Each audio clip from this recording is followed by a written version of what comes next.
अपनी खतरनाक प्रिडिक्शंस और थ्योरी को सच्ची साबित करने वाले महान वैज्ञानिक स्टीफन हॉकिंग बेशक आज इस दुनिया में नहीं है, लेकिन उन्होंने मरने से पहले कुछ ऐसी खतरनाक प्रिडिक्शंस की थी जो यदि सच्ची साबित हुई तो 200 से 300 सालों में इंसानों के साथ साथ इस पृथ्वी का भी नामो निशान मिट जाएगा। लेकिन ऐसी खतरनाक प्रिडिक्शंस करने वाले वैज्ञानिक स्टीफन हॉकिंग, जिन्होंने अपनी लाइफ के लगभग 55 साल व्हील चेयर पर गुजार दिए क्योंकि उनके सारे बॉडी पार्ट्स ने काम करना बंद कर दिया था। वो ना तो चल पाते थे, ना खुद से खा पी पाते थे, और तो और वो बोल भी नहीं पाते थे। ऐसा इसीलिए क्योंकि जब स्टीफन हॉकिंग 21 साल के थे तो उन्हें एक ऐसी जानलेवा बीमारी ने अपनी चपेट में ले लिया था जो कि अक्सर 60 साल की एज के बाद में होती है। यहाँ तक कि इन्हें डॉक्टर्स ने ये तक कह दिया था कि आपके पास सिर्फ 2 साल बचे हैं। लेकिन स्टीफन हॉकिंग ने अपनी इस कमजोरी को अपनी ताकत बनाया और इस बीमारी के साथ 55 साल गुजार कर सारे डॉक्टर्स को चौंका दिया। बेशक ये अपनी बीमारी के कारण कई काम करने में सक्षम नहीं थे क्योंकि ये एक ट्यूब से तो खाना खाते थे और दूसरी ट्यूब से सांस लेते थे, और इनकी बातों को समझने के लिए एक विशेष कंप्यूटर था जो कि हमेशा इनकी व्हील चेयर पर लगा हुआ रहता था। इसमें ये अपने जबड़े की एक हड्डी की मदद से टाइपिंग करते थे जिसे ये कंप्यूटर आवाज में कन्वर्ट करके इनकी फीलिंग्स को बताता था। लेकिन इतनी डिसेबिलिटी के बाद में भी इनके पास एक ऐसी चीज थी जो कि सबसे खतरनाक थी,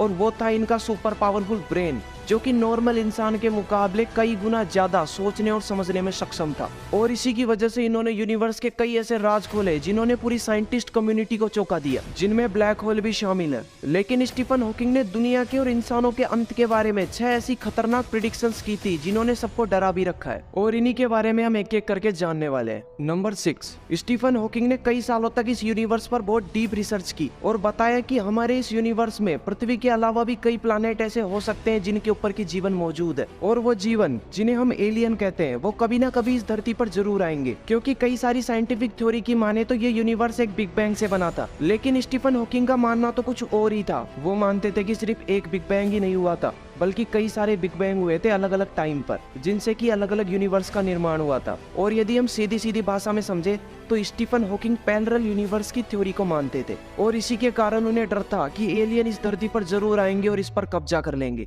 नंबर 5, साल 2018 में अपनी मौत से कुछ हफ्तों पहले स्टीफन हॉकिंग ने अपनी पैरेलल यूनिवर्स की थ्योरी को सच्ची साबित करने के लिए एक रिसर्च पेपर पब्लिश किया जिसका नाम था a smooth exit from eternal inflation. इसमें इन्होंने बताया कि हमारी यूनिवर्स बेशक एक बिग बैंग से बनी है, लेकिन ये अभी भी फैलती जा रही है, और एक वक्त ऐसा आएगा जब ये अपने अंत की तरफ होगी, क्योंकि ये यूनिवर्स लगातार फैलती जा रही है और एक हद तक फैलने के बाद इसको और फैलाने के लिए एनर्जी कम पड़ जाएगी, जिससे कि जितने भी स्टार्स इस यूनिवर्स में मौजूद है ना वो सब बुझ जाएंगे और चारों तरफ अंधेरा ही अंधेरा छा जाएगा। इसीलिए स्टीफन हॉकिंग ने कहा था कि इंसानों को जल्द से जल्द पैरेलल यूनिवर्स की खोज करनी चाहिए और वहां पर किसी प्लेनेट में जाके बसना चाहिए। नंबर 4, स्टीफन हॉकिंग ने 2016 में बताया था कि ये जो वायरस के इफेक्ट को कम करने के लिए हमें वैक्सीन लगाई जाती है ना, उनमें कई वैक्सीन ऐसी होती है जो कि जेनेटिकली मॉडिफाइड होती है, यानी कि इन वैक्सीन को किसी वायरस के डीएनए को ऑल्टर करके बनाया जाता है, जिससे कि जब वो वायरस हम पर अटैक करे ना तो वो इतना इफेक्ट ना दिखा पाए। लेकिन ये वैक्सीन कम समय के लिए तो अच्छी हो सकती है,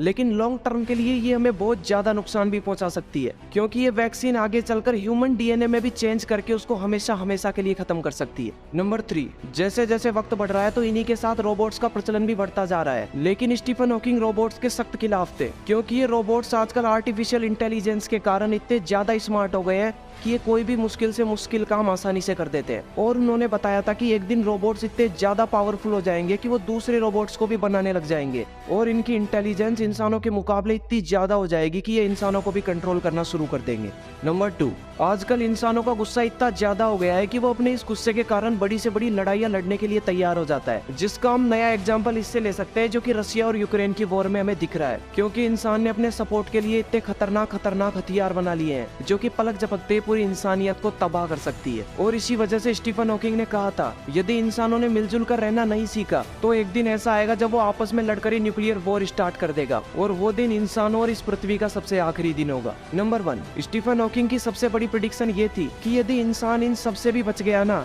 तो ग्लोबल वार्मिंग एक इतनी बड़ी समस्या है जिससे कि इंसान बच ही नहीं पाएगा, क्योंकि यदि ये इसी तरह लगातार बढ़ती रही तो आने वाले 200 से 300 सालों में इंसानों का इस पृथ्वी पे रहना नामुमकिन हो जाएगा, क्योंकि चारों तरफ सिर्फ विनाश ही विनाश होगा, क्योंकि सारे जंगल जल चुके होंगे, सारे जितने भी समुद्र है वो सब सूख चुके होंगे और अर्थ का टेम्परेचर इसी तरह बढ़ता हुआ 250 डिग्री सेल्सियस तक चला जाएगा, जिससे कि 400 किलोमीटर पर आवर की रफ्तार से जला देने वाली हवाएं चलेगी और इस पृथ्वी पर जीवन का नामो निशान भी नहीं बचेगा। अब यदि तुम्हें ये वीडियो अच्छी लगी हो तो इस वीडियो को लाइक करो और चैनल को सब्सक्राइब करो और मुझे कमेंट सेक्शन में जरूर बताना कि ये जानकारी तुम्हें कैसी लगी।